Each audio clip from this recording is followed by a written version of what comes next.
Yesterday, we had a pretty spirited conversation on this show about Jalen Hurts and his week one performance. I see it in the positive light. Some saw it in a negative light. Well, I've done the numbers. I've crunched the numbers. Jalen Hurts was actually pretty elite in week one. We're going to go over the numbers and we're going to discuss how and why Jalen Hurts actually was better than you realize and showed lots of signs that 2024 is going to be a massive improvement over 2023. We're going to talk about it. We're also going to talk a little bit about the defensive line, Nick Sirianni's press conference yesterday as well. Trending in the AM, we're live, taking all your thoughts and opinions in 60 seconds.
And a very good morning, everybody, and welcome to Trending in the AM right here on Edge of Philly Sports.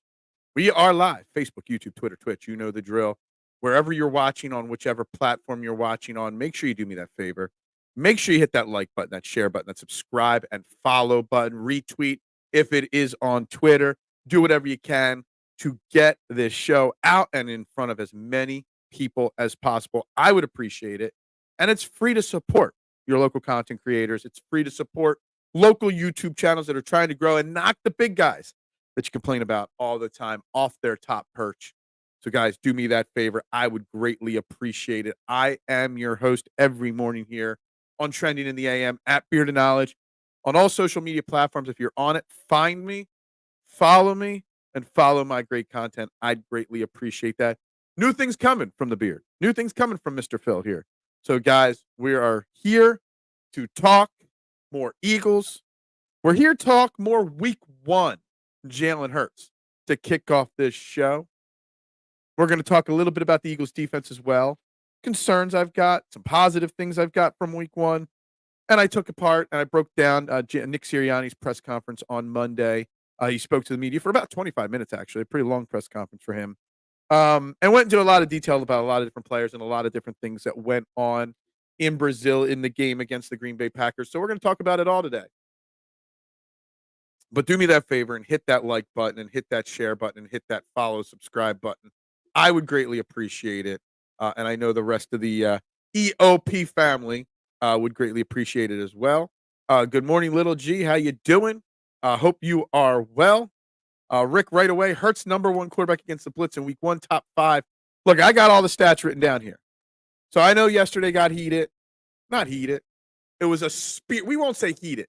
Yesterday was a spirited discussion is what we will say between myself and Marshawn, one of the commenters, and Mike, one of the commenters, throughout this show because they were trashing Jalen Hurts and focusing on the 2 interceptions, which, again, I will admit those 2 interceptions were bad and cannot happen. But when you break down Jalen Hurts' numbers in the game compared to the rest of the NFL, compared to the other 8 quarterbacks that are paid more money than Jalen Hurts, and when you compare them to what Jalen Hurts did in 2023, the positiveness, the growth, the performance was a lot more elite than awful, as some would lead you to believe. What is up, Mitchie Poo? Good morning to you, my main man. Hope you are well this Tuesday morning. So let's get into the numbers. I mean, Rick already dropped one here, number one against the blitz. I've got the blitz numbers here. Let me see which part of my page here, because I wrote down a whole page of notes on Jalen Hurts here. All right, where's first the blitz? He was 61.5% completion in 2023 against the blitz, with 6 touchdowns and 8 interceptions. In week 1, he completed 75% of his passes against the blitz for a 151.6 QB quarterback rating. Actually, my notes say Baker Mayfield had a better week 1. Huh. What is going on with my camera there? You guys seeing that little glitch on the camera there? Huh. That's interesting. I hope that's not annoying. We could switch the cameras if that keeps up. I don't know what's going on. Web camera might be dying. I don't know. Anyway, holy shoot. We are going to change that real quick because we can't have that.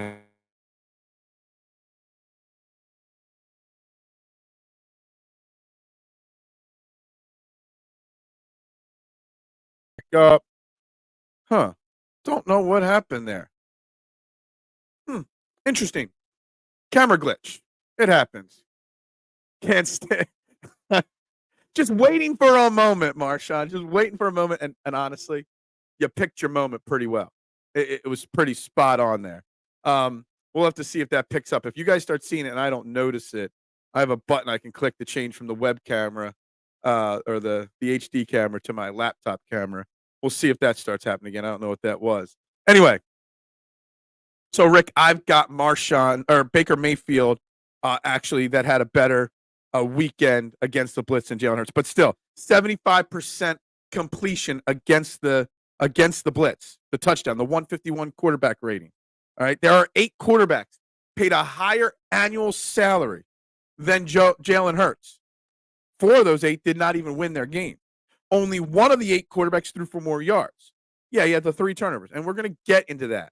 Okay, we're going to get into that more. But only 8 quarterbacks in the entire NFL threw for 2 touchdowns or more this weekend. Jalen Hurts being one of them. All right, let's go over the numbers. On Friday night, Jalen Hurts completed almost 59% of his passes, 2 touchdowns, 2 interceptions, 278 yards. Quarterbacks that are ranked higher than Jalen Hurts and paid more money than Jalen Hurts. Dak Prescott completed a higher percent at 59.4, threw for almost 100 yards less and only 1 touchdown, 179 yards. Trevor Lawrence, 57%, 162 yards and a touchdown. Joe Burrow threw for only 164 yards. I believe in Joe Hendry. I believe in Jalen Hurts, okay? Glitch in Matrix, it happens when they change something. Is that what it was a Matrix glitch? Okay, gotcha. Because all of a sudden it's not doing it anymore. So I don't know what was up with that. Phil is better. No. I just do my research. Been watching a lot of Breaking Bad. I'm into season 4 of Breaking Bad. I'm starting to follow the rules of Better Call Saul Goodman. So, you know, I'm a Saul Goodman type here, Marshawn. But we got more numbers, okay? In the pot, so he can't throw, he can't read blitzes and complete passes against the blitzes. Proved he improved in that. Can't throw from the pocket. 5th highest rated quarterback in week 1, throwing from the pocket at 116 quarterback rating. Only people better, Baker Mayfield, Josh Allen, Derek Carr, but pretty much every quarterback that goes against the Panthers is going to have a high ranking in everything every week. And Tua. Okay. So Tua is the only one that's beaten Jalen Hurts now twice in multiple content. All right. Now, these are just some of the stats. I got more. I'm going to save some here for this argument that just prove that Jalen Hurts is better than he was in 2023. And mind you, not only is Jalen Hurts performing better now than he did in week 1 than he did in 2023, he's got a new offense coordinator. He's got a new center, which there were some snap issues. You've got a new running back. You've got basically a new offensive system here in place. And in 1 week, without playing in a preseason game, improved, was better than last year. Now, a lot of these stats I just want to shout out. I got a lot of these stats from a man, Anthony DeBone, who's been on the show before from Pro Football Network. He does some great Eagles articles over there. That is where I got some of these stats from. Some of them I got them from other places as well.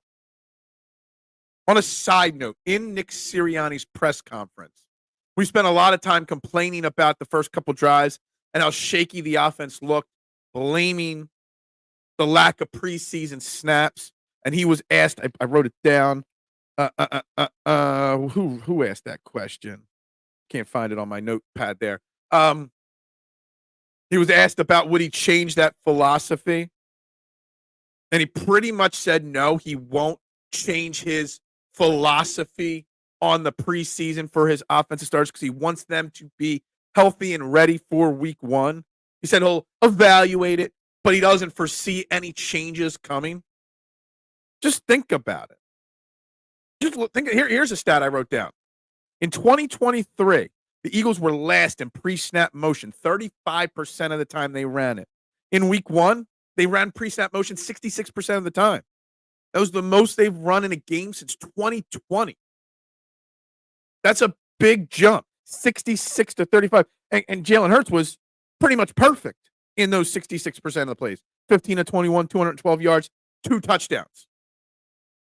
So again, it's a work in progress. Was Jalen Hurts perfect? No. The interceptions were terrible. The bobbled snap on the goal line on the tush push, not good. And Nick Sirianni addressed it in his press conference. He has to take what the defense gives him. He has to be better in those situations. But then typical Nick Sirianni fashion, a sandwich how do you sandwich it? You put a compliment, then the negative, then a compliment at the end. He followed it up with, but Jalen Hurts has that short-term memory, so he forgets his mistakes very quickly and moves on very quickly. All these things I'm saying are just pushing and proving that Jalen Hurts' start to 2024 was closer to the elite side than the bum side that some would make you believe. You love it. You love it. I don't think you're convincing Marshall. I'm not convincing, maybe, but maybe there's just a block. Maybe the matrix glitch is happening in his brain. Rick, I could be positive. I'm not always Mr. Negative. Sometimes I'm a happy man. Sometimes I do my research. Sometimes I don't just wing it. Sometimes I actually do pretty good at this stuff. Ain't my first rodeo. Stop. Jalen was 15 for 21. Perfect, though. I didn't say he was perfect. I said, and I'll throw the red flag. I said nearly perfect at 15 for 21, 212 yards, and 2 touchdowns. If you think 15 for 21 and 212 yards and 2 touchdowns is not good, then you don't know what you're talking about, Marshawn. Look, Jalen Hurts was not perfect. Jalen Hurts was not 100% elite, but he was more elite than bad in week one. Also, on a side note, I still hate the interception he threw in the end zone. It was targeted A.J. Brown. I saw a different all 22 camera angle, and A.J. Brown did slip on the play. Not making an excuse. Can't do that.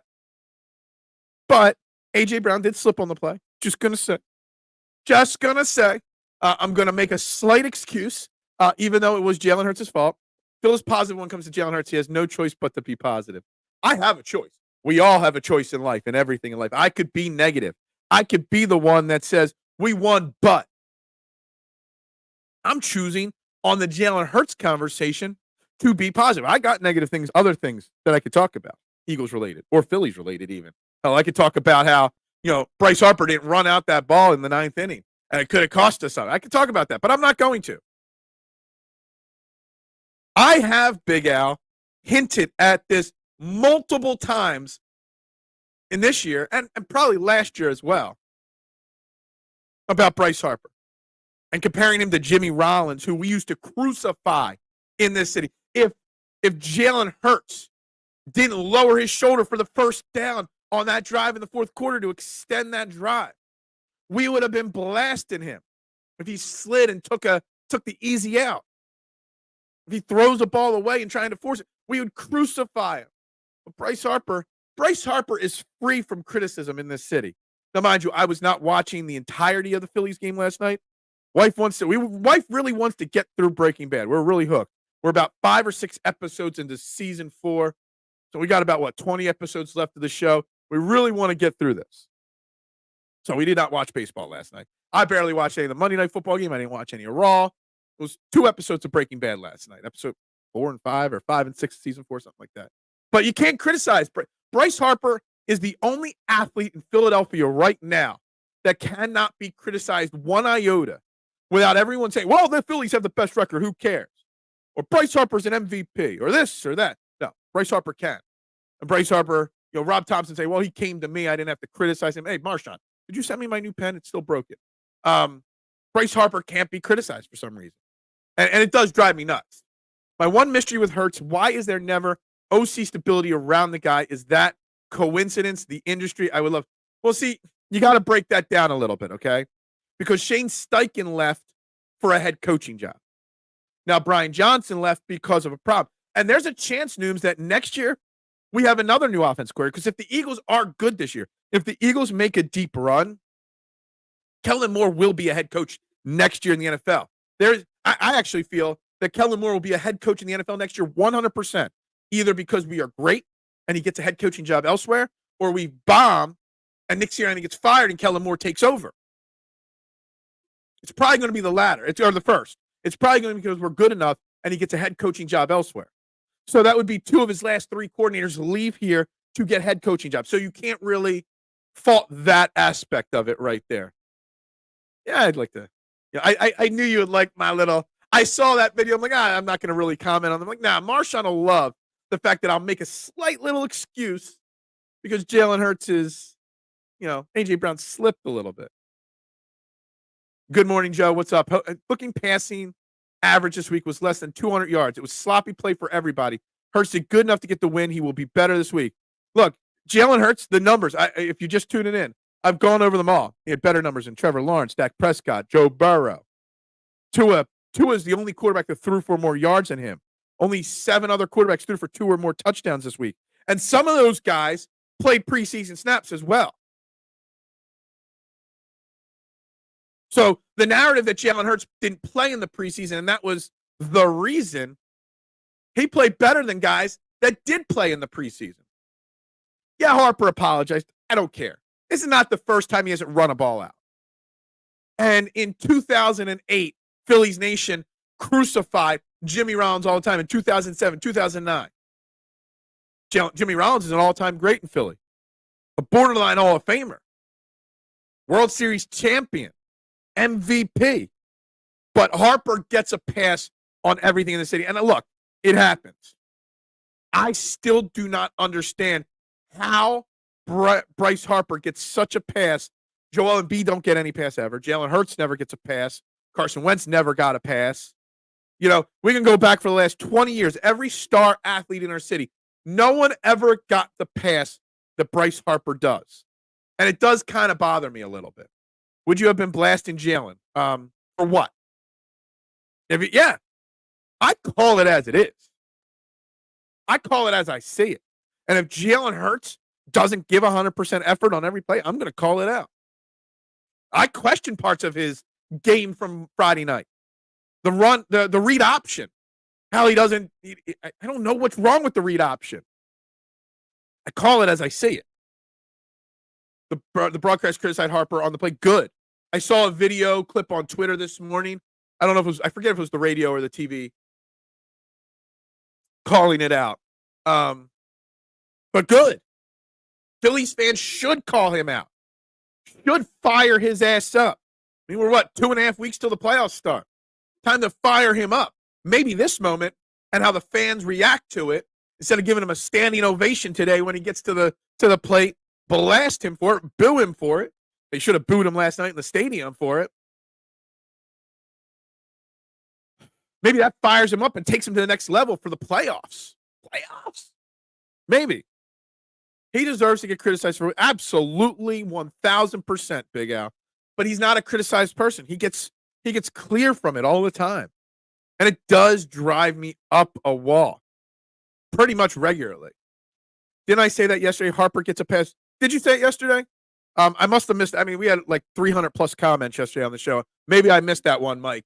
But I've been talking about it for years that Bryce Harper is free of criticism for everything. And Look, I know he's beloved in this city, but he hasn't won us a Super Bowl or a World Series. Like, we haven't actually completed the task with Bryce Harper. We haven't with Jalen Hurts either. Carson Wentz has got a ring. He got criticized all the time. Anyway, then NLCS home run purchased a get out of jail free card for, yeah. Well, I think that get out of jail free card is over now. I do. The numbers, the Jalen Hurts story. Yeah, is that the next ESPN 30 for 30? Well, there'll be 2 interviews on the show. Marshawn will be interviewed for it by ESPN, and so will I, right? What is up, Stevie Fuentes? How you doing? Hope you're well this morning, my man. The MVP in the World Series helped tone down the J-roll criticism. There will always be a population segment breaking cultural. Yeah, look, it's tough. It's tough. But I want to see more criticism, as long as it's respectful criticism. I don't need to see any, rudeness and taking it a little too far. But yeah, what? Oh, the Tyreek Hill. Look, I don't want to get into the Tyreek Hill arrest on this show. I really, truly don't want to get too detailed into it. Let me tell you something. If you haven't watched the body cam footage of the Tyreek Hill thing, watch it. It's something, all right. But I don't want to get. I want to keep this on par with sports and with, well, I mean, I know it's sports related because of Tyreek Hill, and we're not going to talk the debate. It's the debate tonight. I thought it wasn't in Philly. I thought it was somewhere else. Anyway, I'll watch the debate tonight. But that's it. I don't want to get too detailed, the pros and cons and who was right and who was wrong in that arrest. But, man, that was an eye-opening body cam footage. And there are going to be some guys that lose their job over that, for sure, and rightfully so. My guy Mike held it down yesterday. Yeah, Mike, what's up, guys? 11 likes so far, not enough. Make sure you guys are hitting that like button. I would greatly, greatly appreciate that. Jalen's ESPN wouldn't be 30 for 30. It'd be 15. Oh, my God. Here we go. That was like a did you hurt your brain cell, Marshawn, coming up with that joke? Mind you, just to prove, Marshawn, that I am willing to say the negative. Yes, Jalen Hurts, when there's pre-snap motion, 66% of the plays went 15 for 21, 212 yards, 2 touchdowns. Without pre-snap motion, on the other 34% of the plays, Jalen Hurts went only 5 for 13, only 66 yards, and both interceptions came without pre-snap motion. See, I do the research on both sides of the equation. I do look at it from both sides just to clear the air. I do both. He's missing. He might be watching and just working. I think yesterday he jumped in a little later. Look, I got more and more competition in the morning every single day. Unfortunately for them, this is still the number one morning show. I checked out one of those on the bigger networks.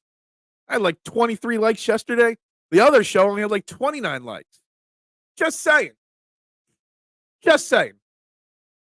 Throwing that out there a little bit. So, number one morning show right here is Trending the AM. But there's a little bit more competition for me every day. Marshawn has been spicy the last few days. Marshawn, I love Marshawn, Duck.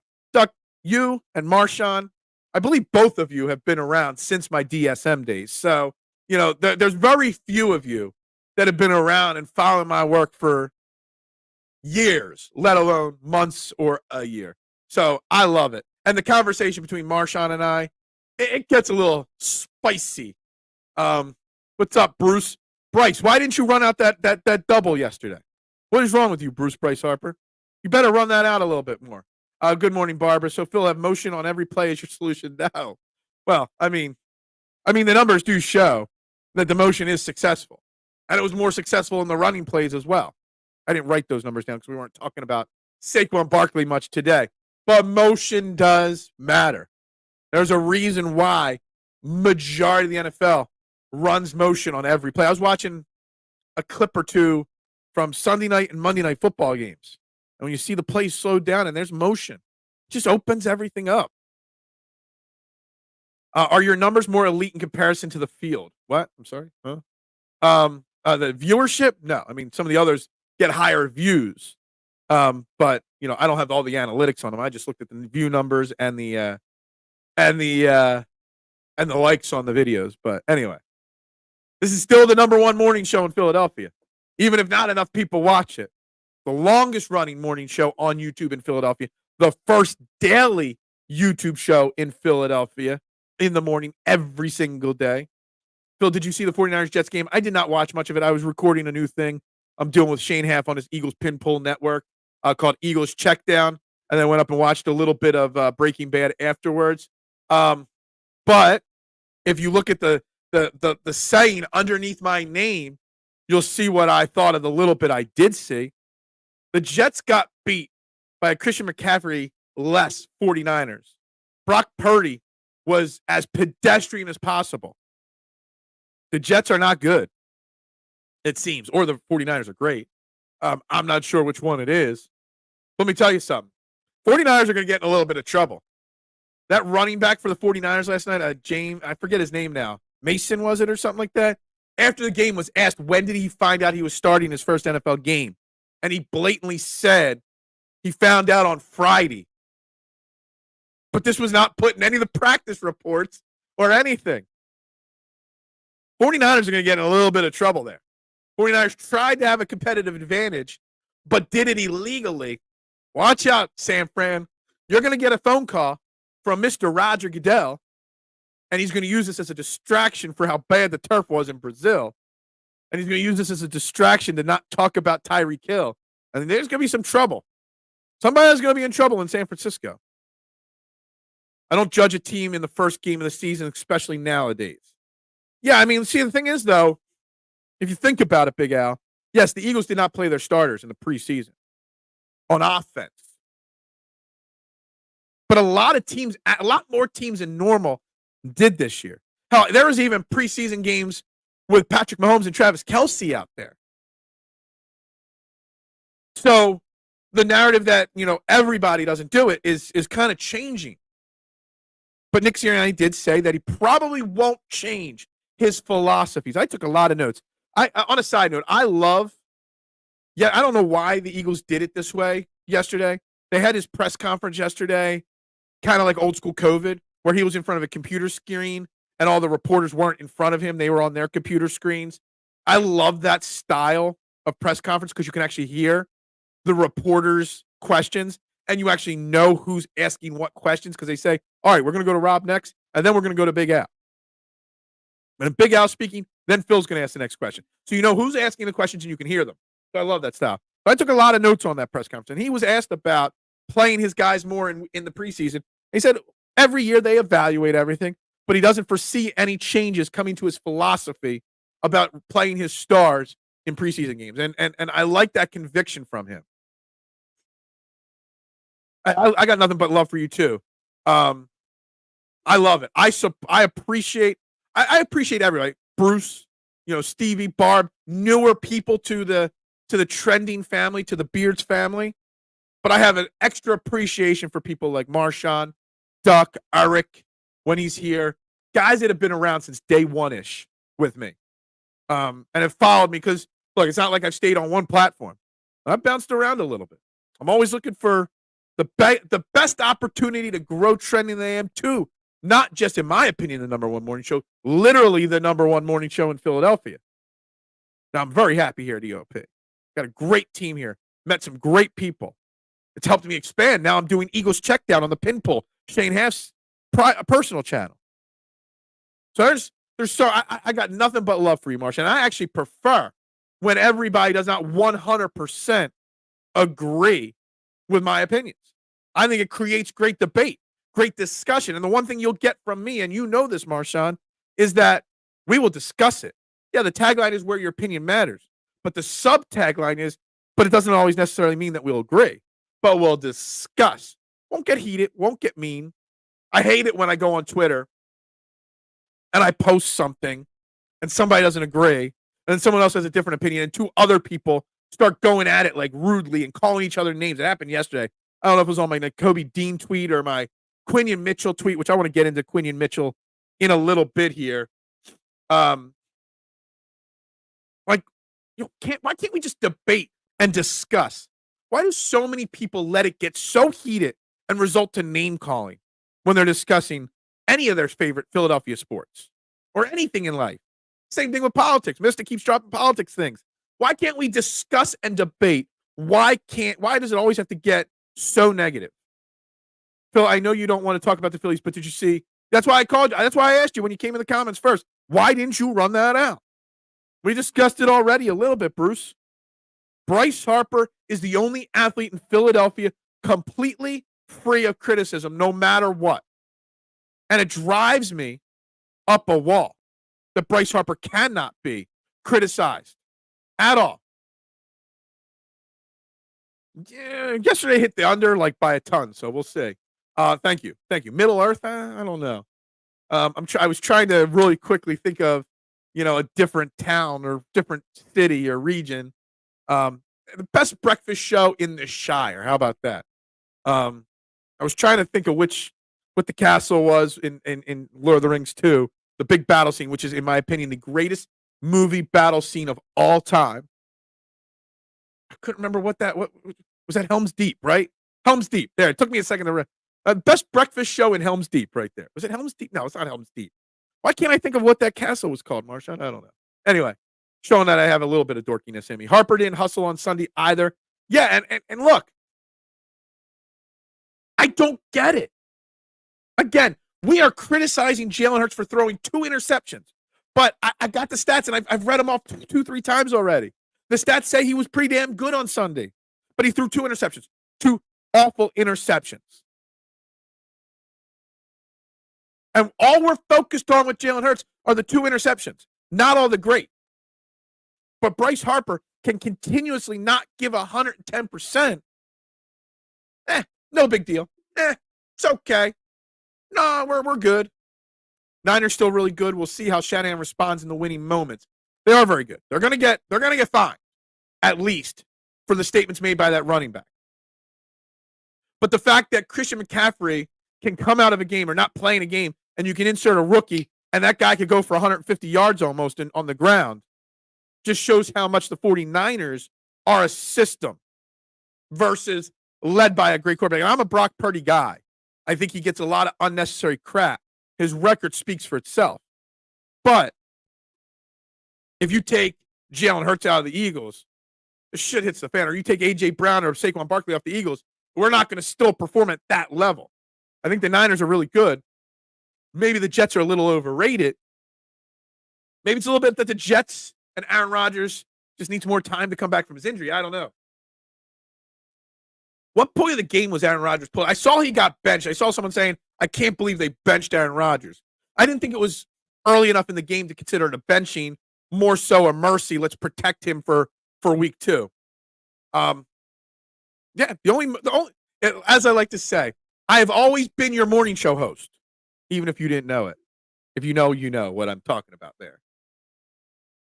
28-3 and last year's Super Bowl is still very fresh. Yeah. Phil, I love Breaking Bad, and I've seen it 3 times. This is my first time ever through the show.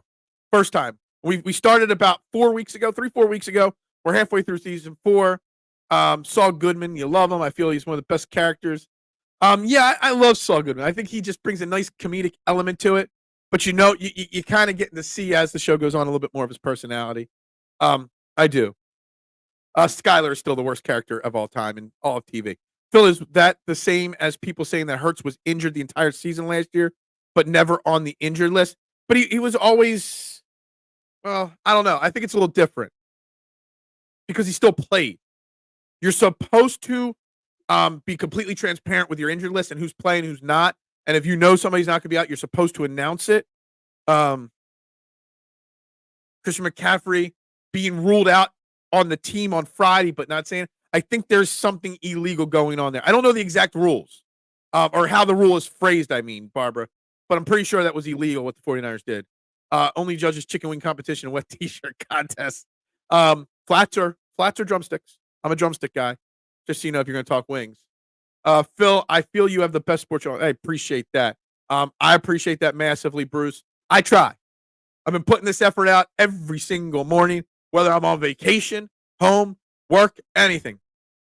We're coming up on the 3-year anniversary of the first Trending in the AM.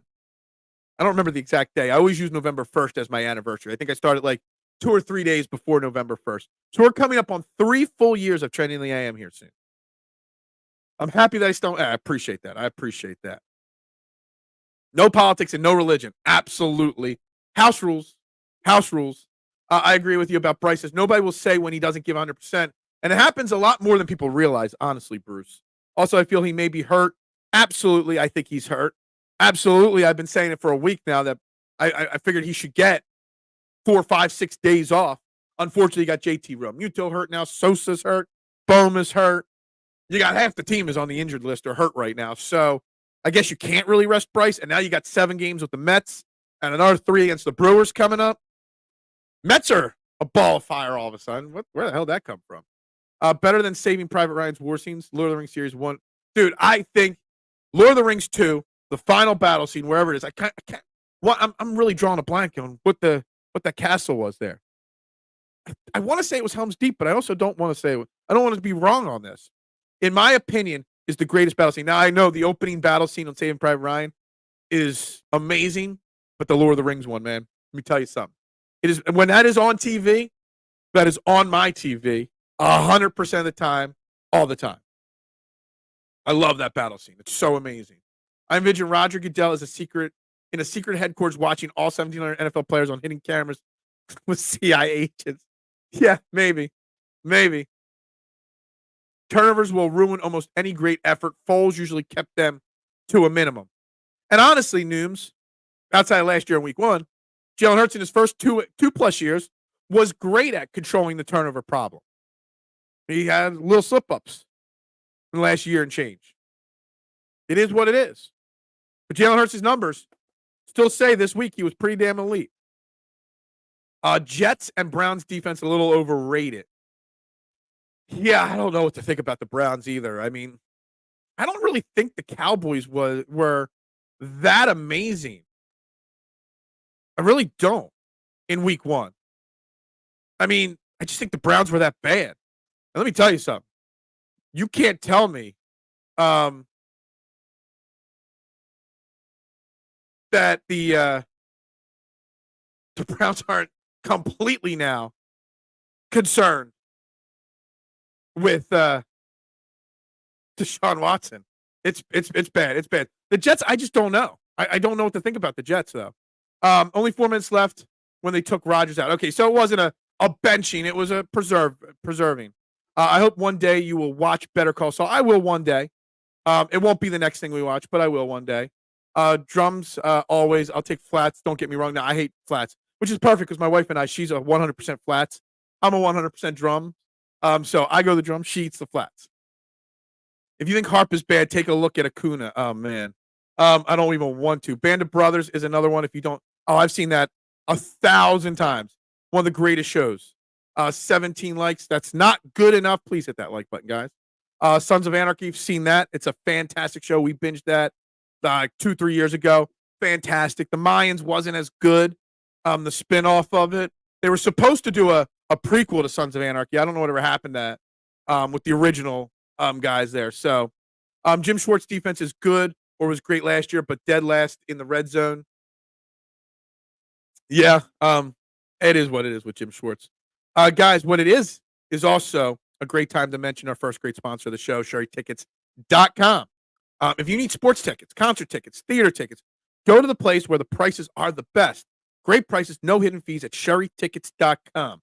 And check this out. Use promo code EOP10 at checkout, and it'll save you an additional 10% off the already great prices. So go to SherryTickets.com. Use promo code EOP10, and don't overpay with the rest. Save with the best. SherryTickets.com. Back to the comments right here. All these guys' shows I feel left out. Yeah.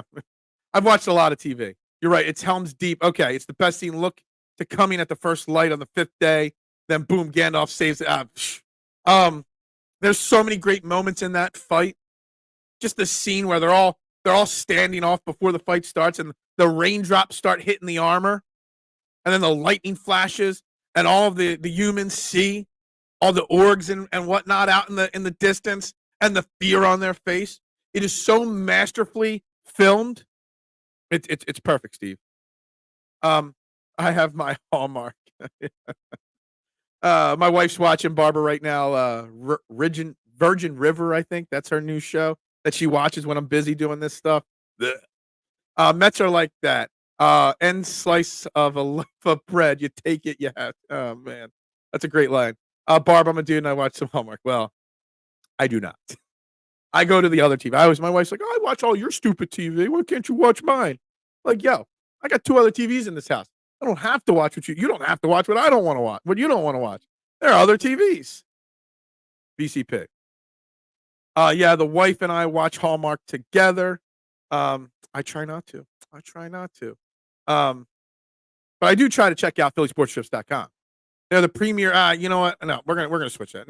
No need to put that graphic up anymore, Brazil. I think the Brazil graphics officially retired.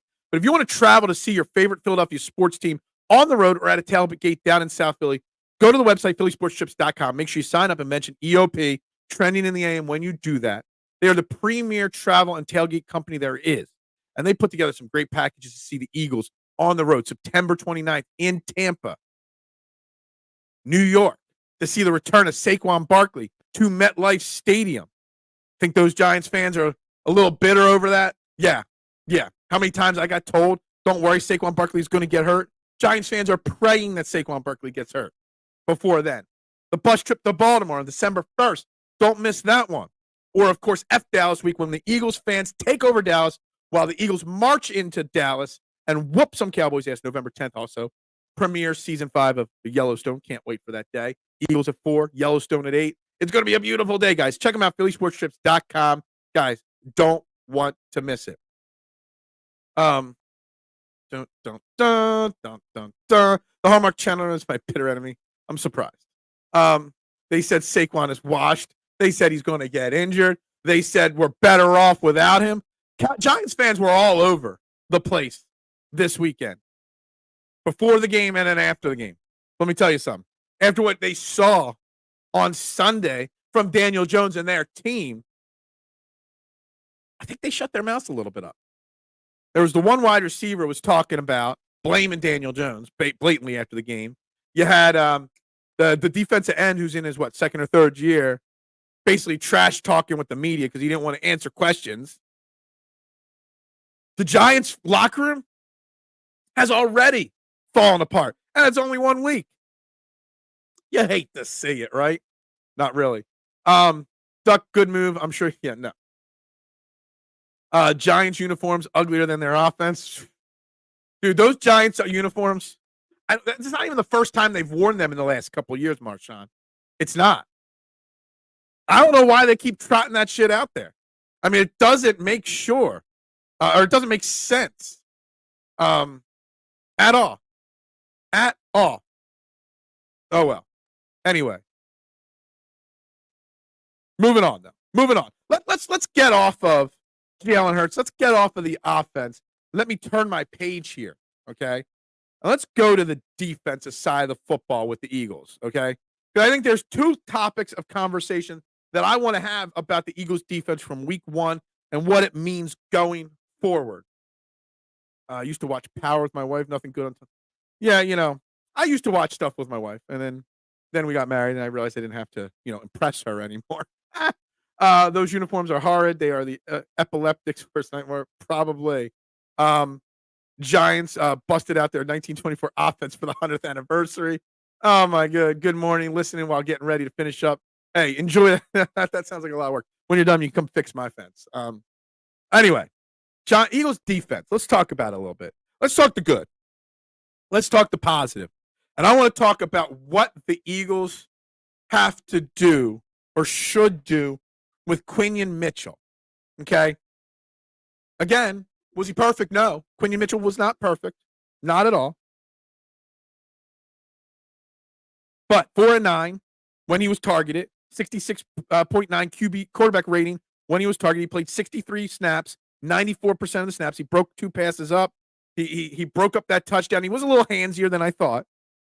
But for a rookie in his first game, spent most of camp in the slot, moved to the outside, and what happens? He straight dominates. And I know it's a little overreaction, me saying this, but he might already be the most talented cornerback and this is not a knock on Darius Slay because Darius Slay played very well on Friday night as well. He might be the best quarterback on this team already. Okay, he's physical. He didn't panic once. His eye discipline was great. He competes every single play.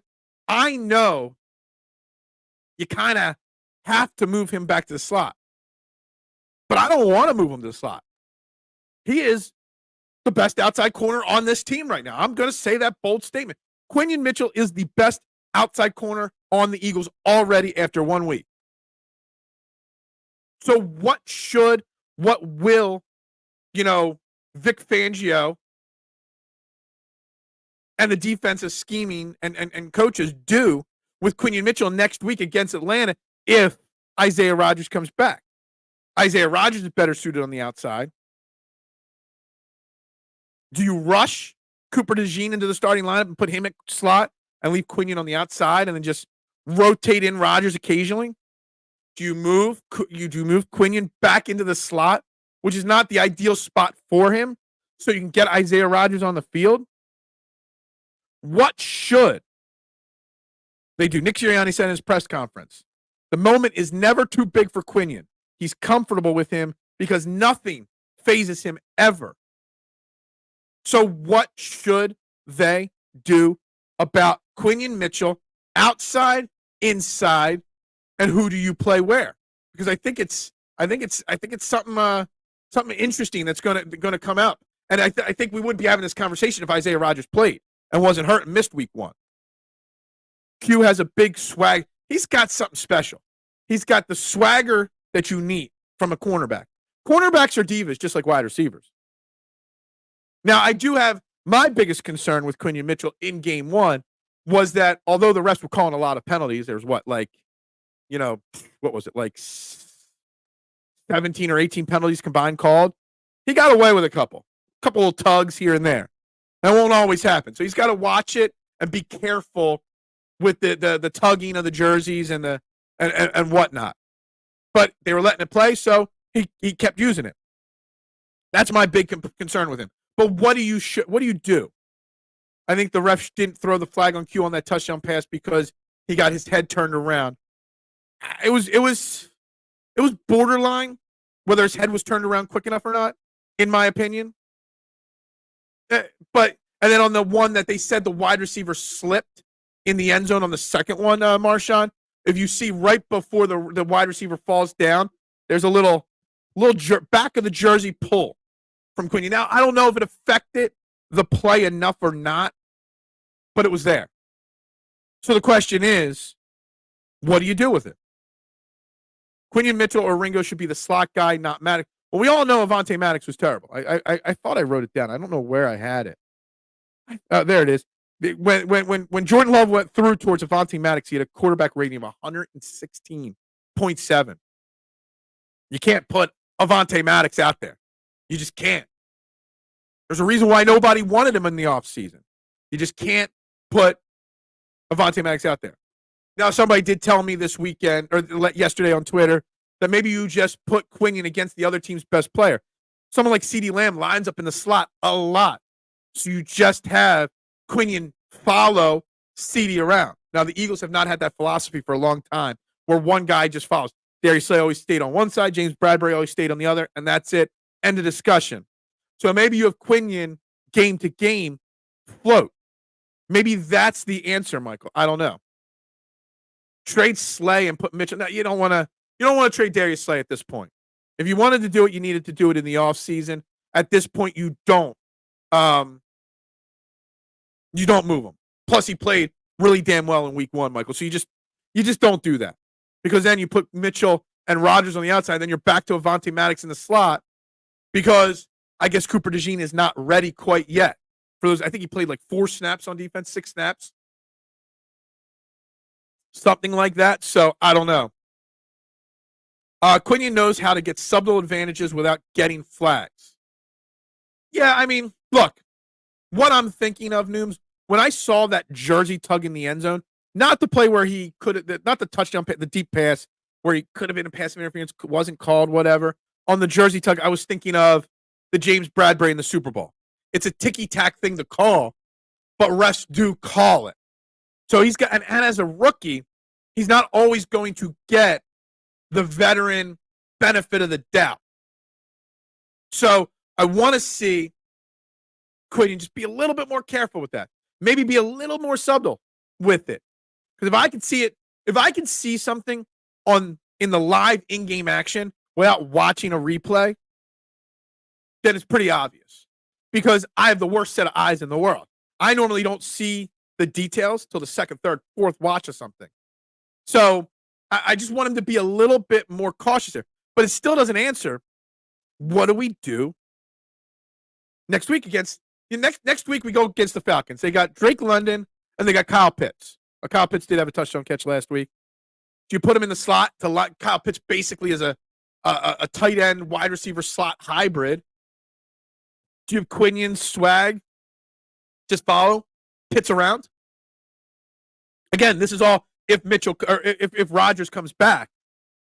Or do you do something else? I don't know.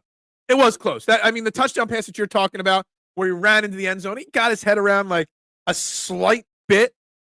In the moment, I thought it should have been called.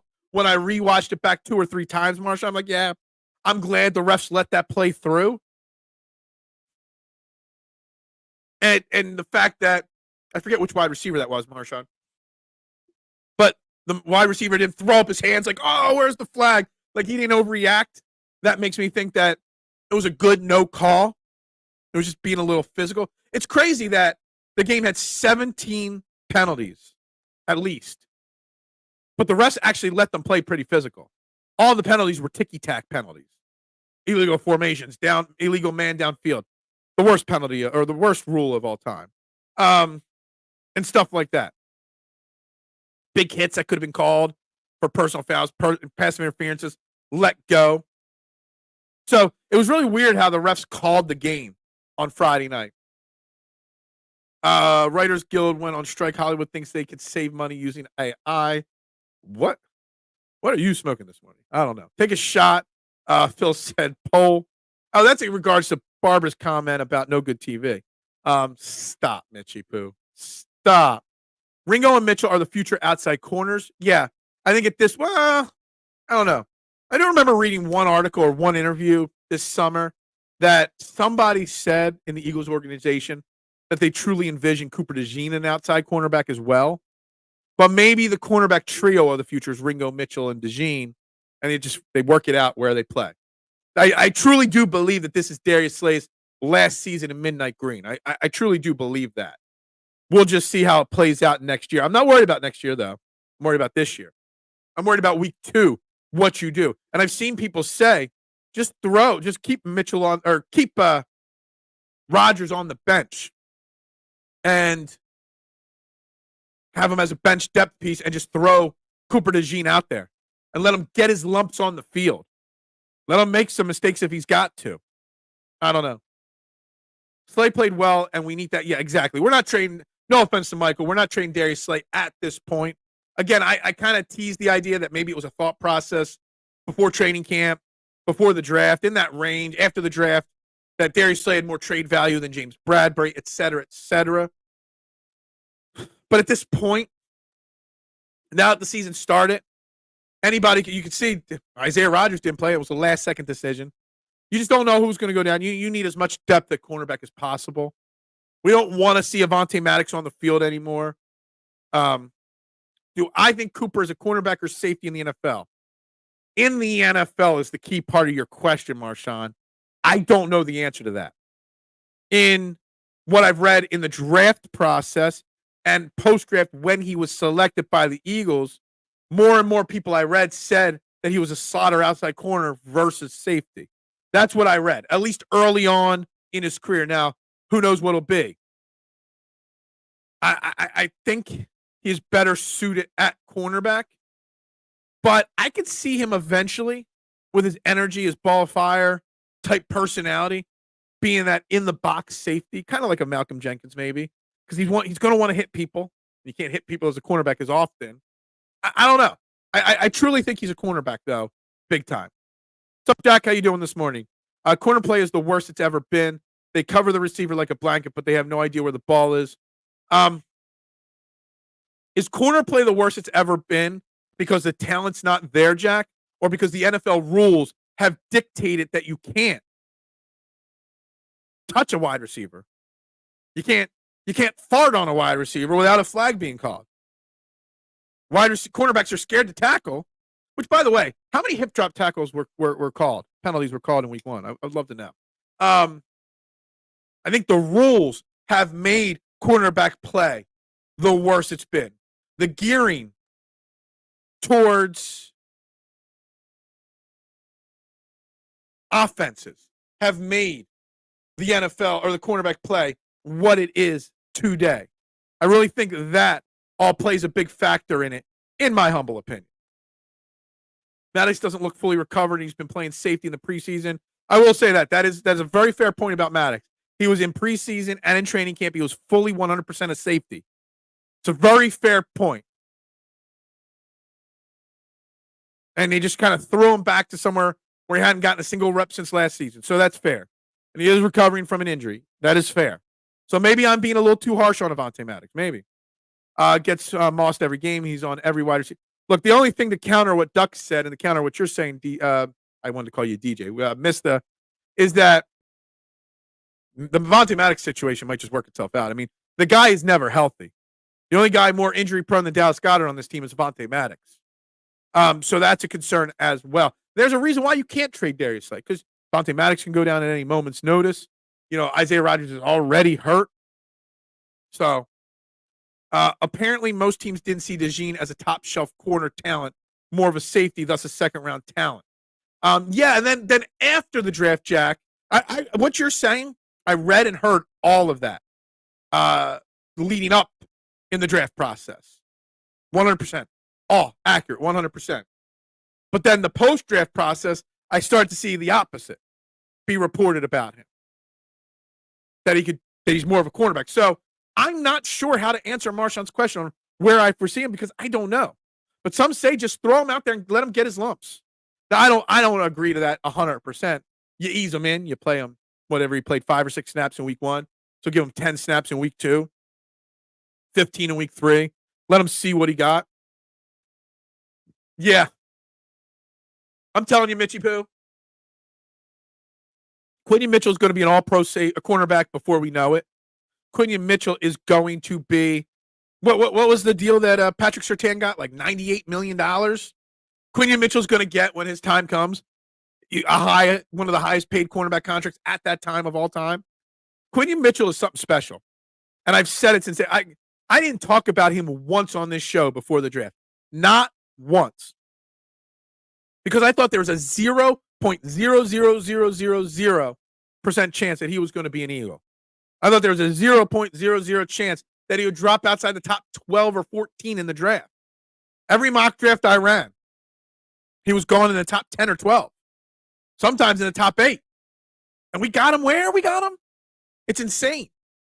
There's a lot of teams that took a lot of offensive talent way too early. And they're all going to be kicking themselves in the ass that they didn't get Quinyon Mitchell. When we do those 3 years from now, everybody likes to do 3 years ago, redraft the X draft of basketball or football or whatever. When redrafts happen 3, 4, 5 years from now, Quinyon Mitchell will be a top 5 player from this draft. Mark my words. The physicality, the discipline, the competitive, not panicking whatsoever. And he's a rookie. It's something special there. We need to do something about safety room because they are all sus. Look, Reed Blankenship played good. Everybody was really hyping up Reed Blankenship's play. Thought he played good. Not bad. I don't think Reed Blankenship is a star safety by any means. Quinyon or Chauncey Gardner-Johnson, I thought he played okay. I kind of criticized him a little bit, and people told me I was nuts. I didn't like his boarding the plane, video that he posted. Some people say, oh, that's what makes him so special. I don't know. There's a reason why he's gone now. 4 years into 4 different locker rooms. Yeah, 2 of them were Eagles locker rooms, but not consecutively.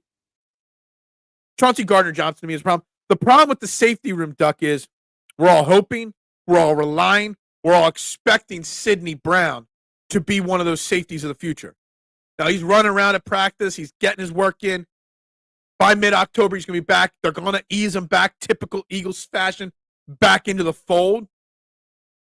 But Sidney Brown is supposed to be that guy that anchors that safety room for the next 5 to 10 years. If he gets healthy, if he comes back and continues to improve on what was an encouraging rookie year before the injury. So the safety room is banking on Sidney Brown, in my humble opinion. I would say it's not the rules, but the inconsistency with which they are enforced. That's a very fair comment as well, Ryan, on the cornerbacks and why there's such bad cornerback play. Absolutely agree with it. I think it's a very fair comment. The refs, the umps in all sports, the officiating in all sports is so inconsistent, and how they are evaluated by their bosses is so inconsistent that really makes it hard for all sports. NBA and cornerback defense have almost been legislated out of the game. Yeah. The more bigger problem than who plays cornerback is the lack of pass rush. Hey, look at that. Look at Michael segueing me to some of my other notes. I was really going to go defensive tackle, not edge rush. Nick Sirianni was asked about the edge rush and why Brandon Graham played more snaps. And it's just the way he was very honest. If you haven't watched Nick Sirianni's press conference from yesterday, like I said, about 25 minutes long, VCP, spoke very honestly and candidly about a lot of players. But when he was asked about Bryce Huff and Nolan Smith getting less snaps than Brandon Graham, he was like, oh, it's just the way it is. It's just the way the snaps went, and it's just the way of the flow of the game. And he looked really annoyed about the question. What was the He's like, what was the number? Oh, well, he had one more than this guy and two more than that guy. He's like, look, see? So the lack of a pass rush was concerning. Now, was any of that about the turf? We saw in the Super Bowl 2 years ago that we had 70 sacks in the regular season, and we got no pressure on Mahomes. Maybe that was, and some people said they couldn't get their push off the line. Maybe that was part of it. I don't know. But my bigger concern on the defensive line is the tackle position. So I'm going to give you some numbers because today is a stat show. I've got lots of stats lined up. In 2023, snaps. Fletcher Cox had 684. Carter had 563. Davis 519. Milt had 494. Ajomo played 68 snaps total the whole year. Not much. So in week 1, Carter played 51 snaps, 76% of the snaps. That's a lot for Jalen Carter. And he looked like he was getting gashed towards the end of the game. Jordan Davis played 52% of the snaps, 35 of them. A little bit more than normal for him. He looked okay. Williams, 42% of the snaps, and Ajomo played 21% of the snaps. I don't think the Eagles have fully replaced Fletcher Cox. And I think the defensive line as a whole, defensive tackles, interior, I think Carter's snap count needs to come down a little bit from 76%. Even Fletcher Cox, as great as he was last year, played less than 70% of the snaps. You need to balance out that defense line. Milton Williams should have been playing over 50%.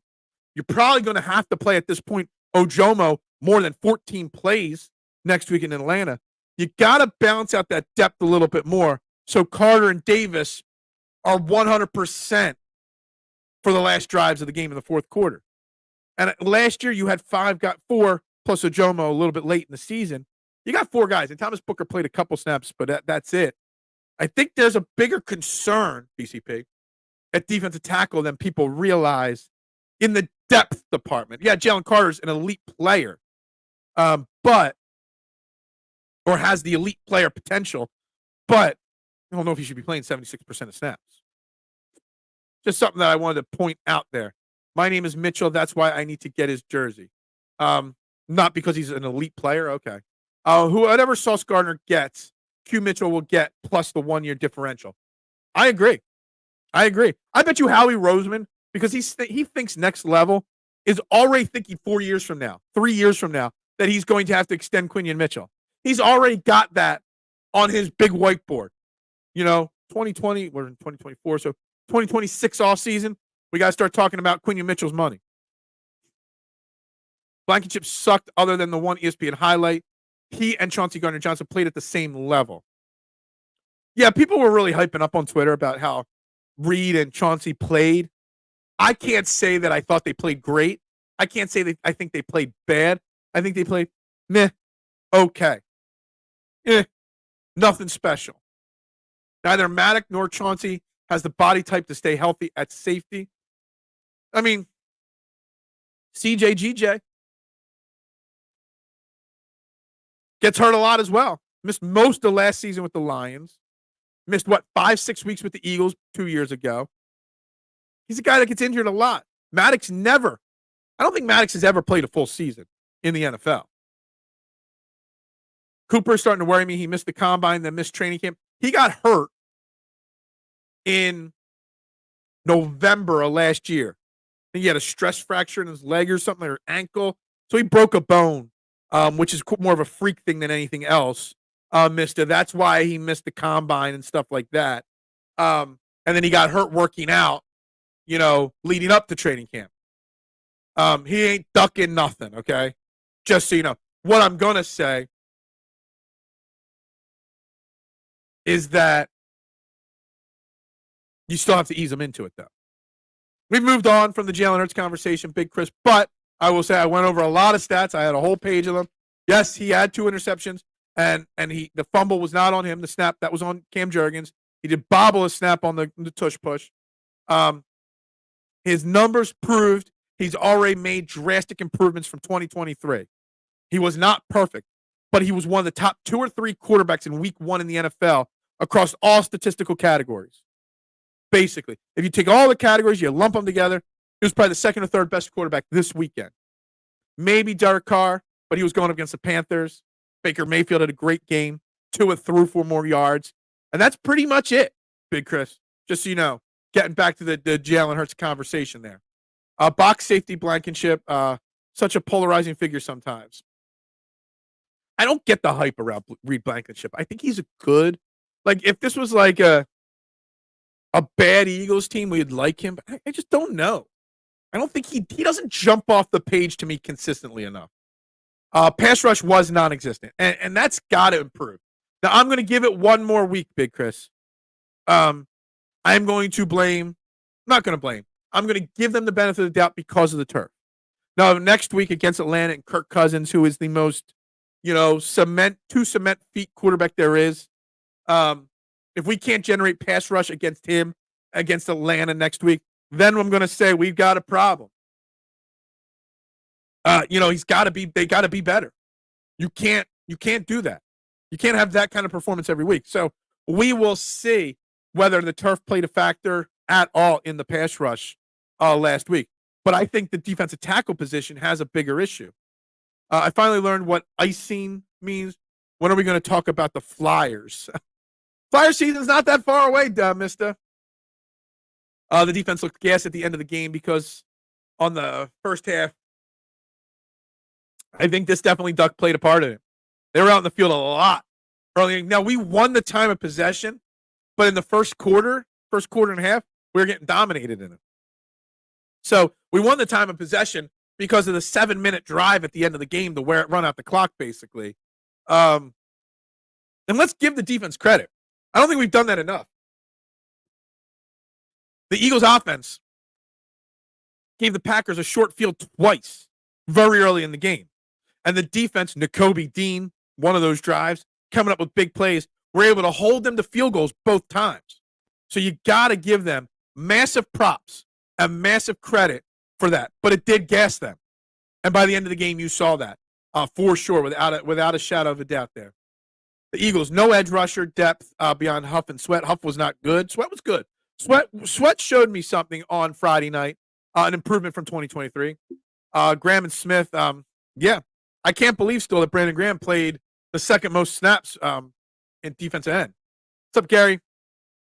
I think when Rodgers comes back, we'll see a big improvement on defense that get Mitchell in the slot, and Maddox was obviously the weak link. I already said it. 116, where is it on here? 116.7 quarterback ranking. Jordan Love when throwing Maddox's way. CJ needs to learn how to tackle in the open field. Absolutely agree.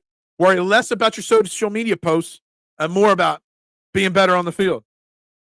They both were consistently out of position. They weren't covering the areas they were supposed to cover, and they both missed a few tackles apiece. Yeah, they get all the hype. And yes, and this is the thing. So many people rely way too much on PFF. PFF had Nakobe Dean as the worst defensive player on the Eagles in week 1. And that to me proves how PFF has created a ranking system that is completely biased to what they want their narrative to be. Just my opinion. I like DeJean more as a safety because I think it's a thinking man position, and by all accounts, Coop is a very heady guy. Maybe you're right, Jack. We'll see. We'll see what they do with him. I think injuries to other players could dictate that, what they do with him. I think how the team performs at different positions, how quickly they ease him into the positions or not, or onto the field. I think Cooper DeJean will be a player on this team. I think he's going to be very good on this team for the future. I just think that when healthy, we're pretty deep in all positions. Well, very average at safety. Well, I mean, if Reed Blankenship and Chauncey Gardner-Johnson play bad, maybe that's the cue to put Cooper back there. I don't know. I bore witness to Sandman's icing indignation. Sweat was good except for when he lost his gap discipline and allowed the edge for a big run. Yeah, when I say Sweat was good, it was good in comparison to what we saw last year. There's a reason why he had to renegotiate his contract and take a pay decrease. Not an increase, a decrease in his contract. I think he even took 1 year off his contract because he's playing on a 1-year deal this year. Because he knows he played bad last year. He didn't want to get cut. He wanted to stay in Philly. So he put the work in. Still think number 19 on him is just weird. Defense made Love uncomfortable back there. We just didn't get to him at the almost sack. Carter was close a few times, but allowed the running back to find a hole to run through. Davis was again doubled. Davis does not show up in the stat sheet, but Jordan Davis did play an excellent game in week 1.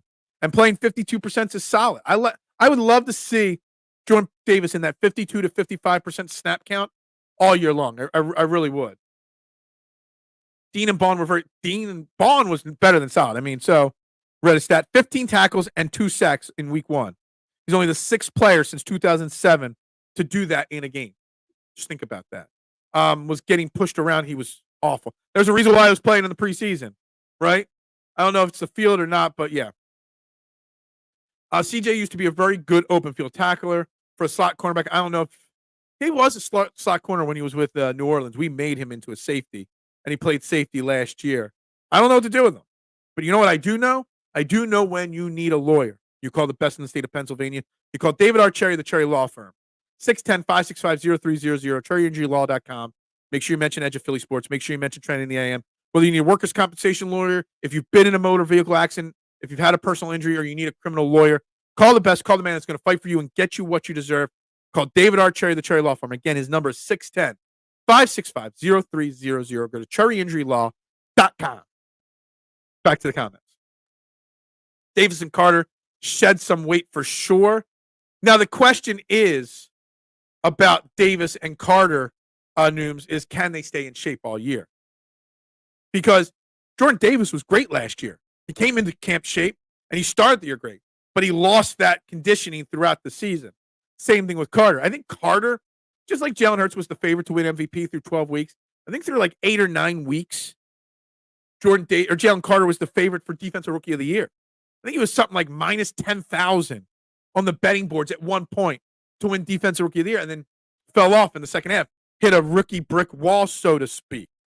So just as much as keeping them healthy, keeping them growing and learning the game, you got to keep them in shape. Their body types take a beating. Got to keep them in shape. Got to keep them physically engaged in their health, in their workout regimes, and all that kind of stuff. Very, very important. CJ is only a safety because he doesn't want to be a slot due to salary structure. Yeah, that's true. I do remember somebody else talking about that like a year or two ago. Davis lost that conditioning due to undisclosed injury. Yeah, it really was. Jordan Davis chased down Josh Allen from behind, and then his season fell off a cliff. Duck, we talked about this all last year. That moment ruined 2023 for Jordan Davis. It's kind of shocking that a guy of his size was able to go step for step with Josh Allen. But also shocking how quickly he fell off after that. Every time I think CJ, GJ, I think of the disrespect reel. Yeah. Look, CJ, GJ talks way too much for a guy that hasn't been that successful. I have to disagree with that. The Eagles have depth at all positions. They have no depth at edge rusher besides Sweat. I don't think even Sweat or Huff counts because Huff, again, all offseason, I talked about it. Bryce Huff only played 42% of the snaps last year. Yeah, he had double-digit sacks, but it was the first time in his 4-year career he did that. I've asked the question 100 times on this show and on Twitter. Was Bryce Huff a one-hit wonder? We don't know the answer to that. And after week one's performance, I lean closer to it's an overreaction, but I lean closer to the one-hit wonder than actually an elite player on the edge. No. The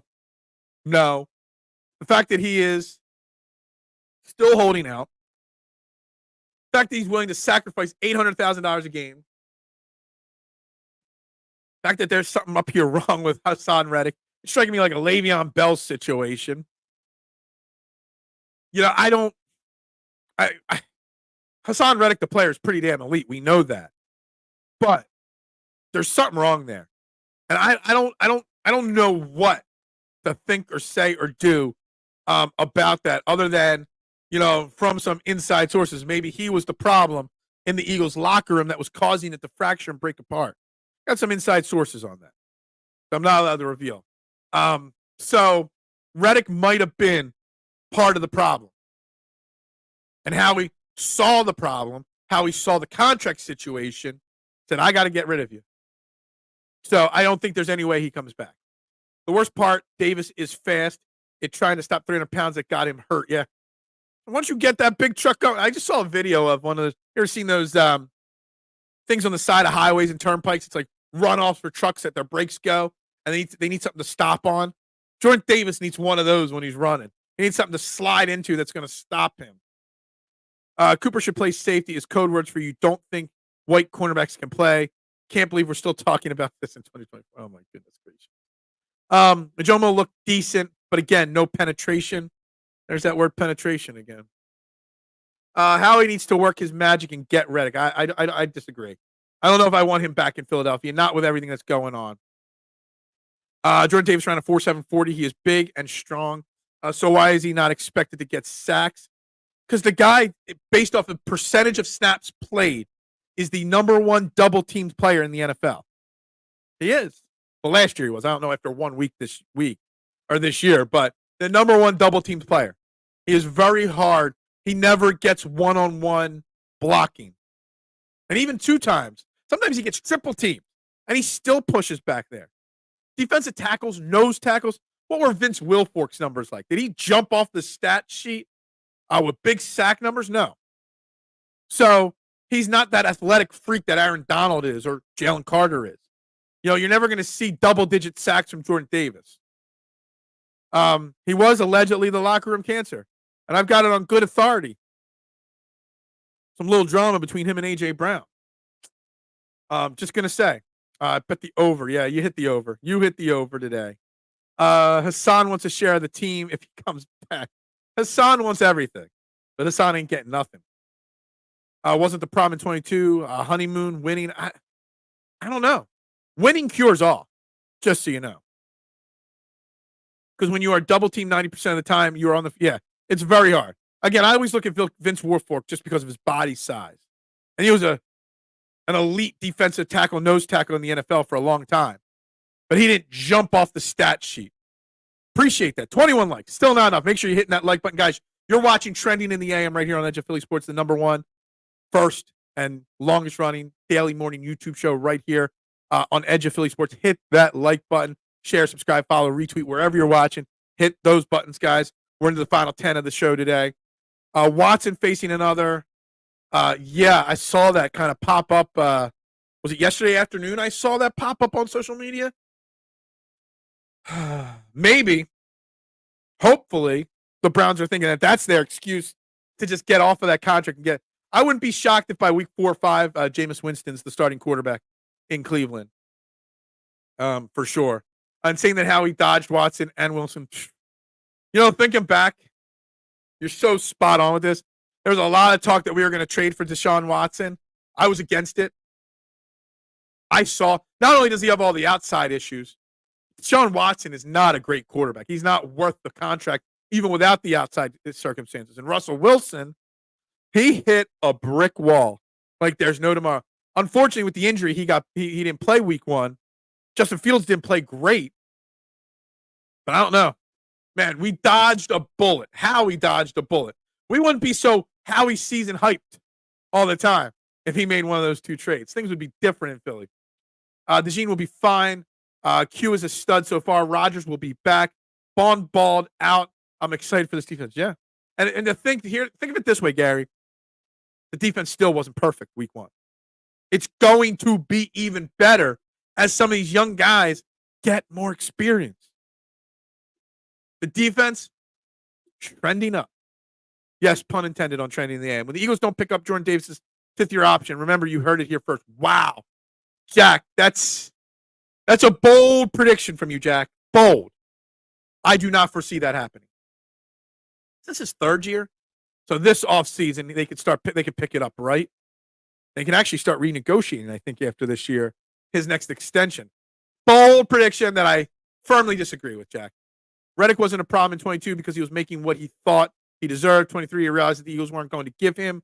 Yeah, money talks, man. Or makes you talk.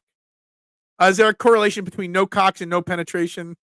One thing really long and hard. Yes, I read this out loud, people. Do not click that. Oh, my God. Hey, Nooms, thumbs up to you on that one. Oh, my God. Childish humor, man. Mitchie Poo's going to love that comment. People are saying Watson forgot to play football. I don't think he was that good. I don't think he was ever that good. He had a great season. Didn't even have a great season. I think he had like 8 or 9 great games, and that was it.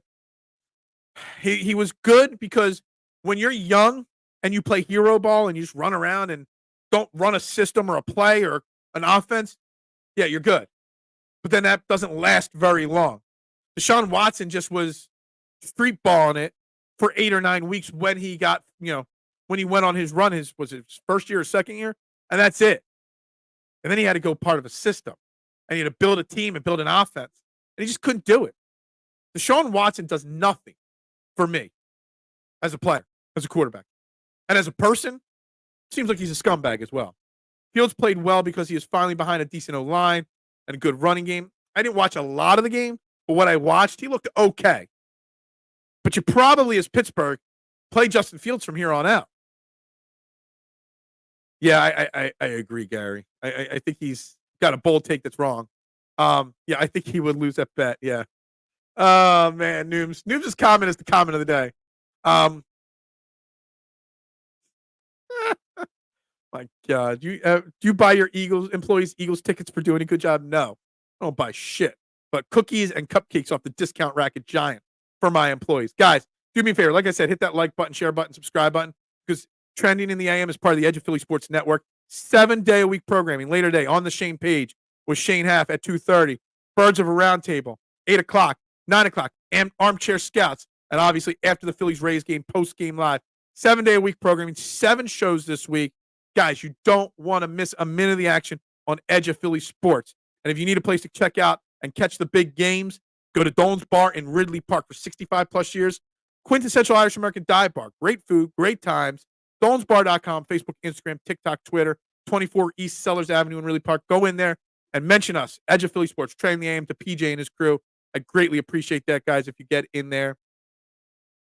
Back to the comments as we get to the final 5 minutes. Funny thing about Fields, Chicago actually looked worse without him. That offense was horrible. Like, I know Chicago Bears won. I don't know if they won as much as their other team collapsed. I don't know. Caleb Williams is okay. Caleb Williams did literally nothing to win that game for his team, for the Bears. Yeah. The internet is saying Brady said Bill O'Brien had to run Clemson plays for Watson because he doesn't know how to run an NFL offense. I didn't hear that quote, but yeah. Look, Deshaun Watson, he ain't it. After week 1, who do you predict will be the surprise teams for 2024? Oh, man. I don't know. Let me pull up the full scoreboard here because I don't want to get this wrong anyway. The Bills were even better than I thought they were. I don't know. I don't know if I can answer that, honestly. So I don't think anything really went against what I thought. I don't think there is a surprise team yet. Give me 2 or 3 more weeks to answer that question, mister. That's where Tobias Harris gets his crumble cookies from. Is that it? Um, there's always a Tobias Harris reference. Everything we have seen of him at Cleveland, that could be very true. I think he's a very one-hit wonder kind of guy. Chicago won without an offensive score, exactly. But Caleb Williams was the star, right? Look, it looks bad out there in Cleveland. I was hoping they got their franchise quarterback. Yeah, so glad I was right on that one, dodging Deshaun Watson. The Cleveland GM is getting canned for that Watson deal. Yeah, yeah. New Orleans wins the South. Look, I'm not going to overhype New Orleans, Gary. They played the Carolina Panthers. They played the worst quarterback in the NFL in Bryce Young, the worst first overall quarterback taken, the worst first overall player taken in the last 20 years. So I'm pumping the brakes on New Orleans right now. Matt Collins in Buffalo, he's killing. Did he? I didn't see his box score from the game.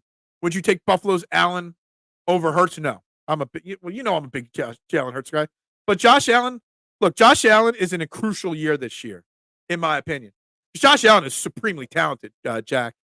Problem is, what has Josh Allen ever done? Has he won? Has he gotten to a Super Bowl yet? Just saying. Just saying. He's a great quarterback. He had Stephon Diggs for a long time, so he had weapons. I think the Bills made a mistake by not firing Sean McDermott and trying to refresh that organization, but we'll see. We'll see. I think the Bills are a sleeper team that could come out of the AFC, and that would change. That would solidify Josh Allen as an elite quarterback. But right now, at least Jalen Hurts has played in a Super Bowl at this point. Jets could surprisingly awful. That might be the hot take. Not who's going to be good, but the Jets might be surprisingly bad. That's for sure. New Orleans looked good even playing Carolina. Yeah, I just look at it being Carolina. Jamarcus Russell, no. Bryce Young, 10 times worse than Jamarcus Russell. Bryce Young is awful. Jamarcus Russell was also a head case. Bryce Young just sucks. Cincinnati, I think, burnt. Yeah, I think that's true, too. They hit the wall and Burrow's losing it. Yeah, I agree with you on that. Aaron Nola will look good against the Panthers, probably. All right, guys, we got to start the wrap-up process here. Guys, you got to do me a favor. Check out the Eagles Pinpool Network as well, Shane Half's crew. It's on Spotify. It's on Apple iTunes, wherever you get your audio podcast. Shane Half has brought me on, and I'm doing a 5 to 10 minute show every morning, not live. I'm pre-recording it the day before it drops, about 5 a.m. on their network every morning. Just a quick Eagles take or stat or thing and explaining it. It's called Eagles Checkdown. So just Google search Eagles Checkdown and Eagles Pinpool Network. Glad to be part of Shane Half and Johnny Page's channel there. Just more work. Just 5 more shows a week for me. It's really hard. I'm used to talking for 90 minutes straight here with you guys. I had to do a pre-recorded 7-minute episode last night, and it was difficult. I'm not used to only talking without the comments, and I'm not used to talking for a short period of time. But make sure you guys check that out. I'd greatly appreciate it. Possibly. Means get to a Super Bowl, not individual players. Hurts individual stats are very blah. His stats are actually, what do you have? 38 combined touchdowns last year. Just saying. But you can't say take out the tush push because they are touchdowns. Just so you know. Go Birds. That's right. That's right. That's right. Guys, have a great day. It's Tuesday. Best war movie, Patton. George C. Scott played General Patton better than General Patton played Patton. I love Patton. It's one of the 3 greatest movies of all time, in my opinion. I've watched it 100 times. It's amazing. It's my favorite. At one point, it was my favorite movie of all time. And, it's funny. I give you a fun little side story on Saving Private Ryan here. I saw Saving Private Ryan in the movie theaters. And when the previews were coming out for it, and the pre-coming out reviews were coming out for it, how intense it was. And I was at Friendly's working at the time, and I asked this girl that was working there out. I don't remember her first name. And she said yes. I was like, oh, cool, awesome. Didn't think I had a chance. So I'm like, all right, let's go to the movies, and we'll go out to eat, whatever. So we go to the movies. I'm like, what movie do you want to see? She's like, Saving Private Ryan. Okay. So we go to the movie. And I didn't try the whole, like this. I was intense. I was into that movie. And after the movie, I'm like, what you think of that movie? She's like, it was all right. I'm like, what? She's like, I didn't know it was a war movie. Her last name was Ryan. So she picked that movie because her last name was Ryan and the movie had the word Ryan in it and she hated war movies. And she hated it. I'm like, date's over. We're done. I never went out with that girl again. I didn't even finish the date. I was like, that's it. That's too dumb for me. Been a bird since 61, but can't warm up to Hurts. Hey, that's fine. I get it. He'll get you this year. Trust me. Yeah, exactly. I appreciate it, Gary. Hey, we do it 5 days a week. So you know what? You know what you can do? You can just turn it on. Put your headphones in and listen to it on the way to work, while you're working. You don't have to comment. You can plug and play and listen right there on YouTube app too.